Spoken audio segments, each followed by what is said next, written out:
Okay, we have it. We have time. We have a moment to rejoice. We have time to be happy, to walk, to chat with ChatGPT. We were just talking of the role of the artist in the rebellion against tradition, deconstruction of art and science, the question of establishing norms, what is considered truth or value is fluid in art, and thus the aims and the ways and shapes and forms and manifestation of art can be different depending on the valuations that are at play. That's what we were trying to say. Historically, there have been different valuations of what is truly beautiful, and certain people hold up one certain period of time's valuation as the eternal standard and judge everything and the rest of it on the basis of that, which is absolutely the wrong and incorrect way to view art. That's kind of the way to ruin art for yourself. They ruin art for themselves. Anyone who does not appreciate modern art has a ruined understanding of art for themselves. Cannot expand their conception of beauty. And I'm not saying you have to actually love and fall in love with every single piece, but look at the beauty, the aesthetic quality, and the conversation, the artistic creation that's happening in this art. Appreciate it. Appreciate it, and then live it, experience it, and move on. Don't sit there and judge and critique it and say it doesn't look like other art that you've seen. What a crazy way to look at art. So just let every piece speak for itself. Look at what it says. Don't abandon it. Let your eyes just stare at it, and that will tell you everything you need to know about the art. If you don't get it, if it's hard to understand, try looking at the title and the artist, and maybe if they have any description about it, can start to guide you and lead you.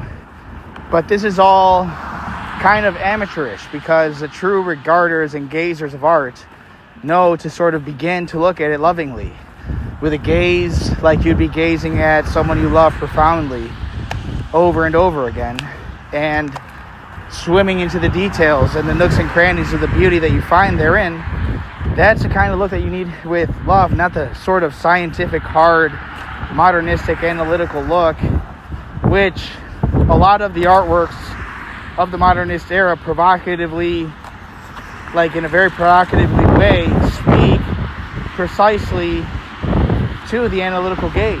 They're put writing in it, like the Cubist integration of newspapers and font, and like the great surrealist integration of like that pipe piece where it says underneath in French, "Ceci n'est pas un pipe," which means this is not a pipe, but it's a picture or a painting of a pipe, which is both a truth and a lie. It's kind of the ambiguity, because the truth and the lie of the painting is reflected in the truth of the lie of the statement underneath the painting, and it kind of is a sort of play with each other that is introduced to the analytical gaze. So it's analytical art, but it's actually a beautiful representation of it as well. It's not just a black and white painting of an art. It's well done, it's painted, it's crafted well, it's given its meticulous nature by an artist seeking to not only convey analytical truth, but do it beautifully, because I just conveyed it to you purely in word, and it didn't require a painting. But the fact that someone painted it and stated that truth in painting through a beautiful painting rather than a picture or a photograph or a drawing or a linear thing, try to get it, that there was art in this sort of statement of analytical truth. And so you can see how the modernist surrealists are speaking to a certain gaze, which they know is not the right and proper type of gaze to look at art, because they're still painting in the traditional beautiful way of art, which is, while they might be provoking the analytical gaze, they're doing so in an ironic and a sadistic way, in such a way as to sort of poke fun at the viewer and say, yeah, you're catching part of it, but you're not catching all of it. And they sort of can mockingly poke jest at sort of being out of the clue of what's going on in the actual painting itself, because they're taken away by the detail that's most provoking to them. And the right gaze to look at art, I used to call it a dumb gaze, but I've sort of stopped calling it that. I've started calling it kind of like a lazier and easy eye gaze, where you kind of just squint a little bit and you unfocus your eyes. You remove the focal analytical nature to your gaze, and you kind of just let it rest on everything at the same time. Don't focus on a single thing. And let that be the painting itself. And the painting's harmony, the different parts of it will start to speak together, and you'll start to see the different compositional plays that go together with it, and it becomes kind of a whole symphony, like an orchestra playing. It's a quite wonderful thing. We're going to get out of the traffic soon, don't worry. For those that are in audiobook and video, we've actually made it. I can't believe it. I've talked so much at length about it, but this is finally actually the documentary. And we're going to walk next to these enormous electrical towers that I frequently walk next to. It's the nearest park. Somehow the city that this is in decided that, well, where are we going to put a park? Why not do it next to these enormous electrical wires that when it's quiet or later on, you can hear humming with the amount of electricity that's flowing through it. It's almost kind of eerie that these things hum pretty loudly, actually, with electricity. And here they are for the video viewers. These vast towers, which you can see right next to it is a 2-story house in the brown roof over there, and how humongous this thing is. And I've calculated it to be about 3 2-story houses, or maybe 4. It's huge, but it doesn't look that tall on video, unfortunately. We could get closer and get a real sense of the height of this tower that we're going to be walking next to. Now, I watched a YouTube video that said that electricity isn't confined to the wire, that it's actually a field.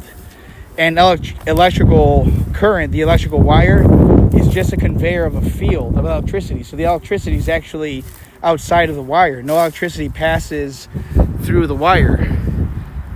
This thing is massive. We're not going to climb it because it's not climbable. Actually, yes, it is.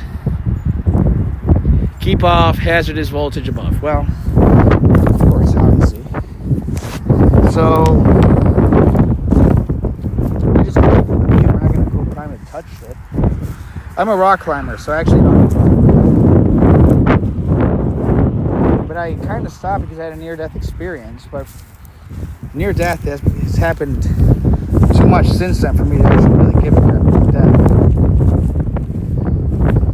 Except for the fact that I want to be alive for a child and not leave them without a father. It's more of a responsibility to not be an asshole to the future generation.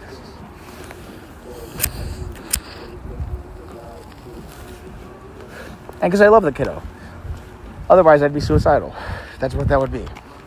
You have to have a certain taste and love for life. Otherwise, it's all nihilism. It's all nothingness. And you get lost in that.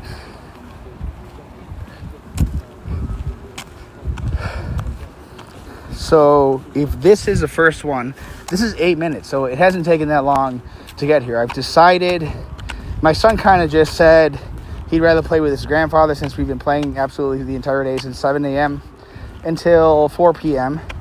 when I decided to take a walk. And in the meantime, my dad came home because to those who do not know, the book knows, the audiobook knows, not actually, that I have sort of been deprived of parenting time. And I'm not going to sit here and announce my woes and my griefs to a video audience just because they're a video audience. So you'll learn if it's in due course and measure. In any case, I have to be. The court has deemed it due to my psychiatric condition, which is bipolar 1 mania, which means I have too much fun and have essentially a natural tendency to be high on cocaine without actually taking cocaine, because the main chemical at play in mania is dopamine, which is the exact same thing as dope. Cocaine is the producer of dopamine. And so I take tons of medications to dampen the dopamine that I receive. And it kind of flattens my life. And so I try to fight against it, and sometimes we're successful. We've reached the 10-minute mark. ChatGPT has stopped. Thankfully, it sends me a little notification.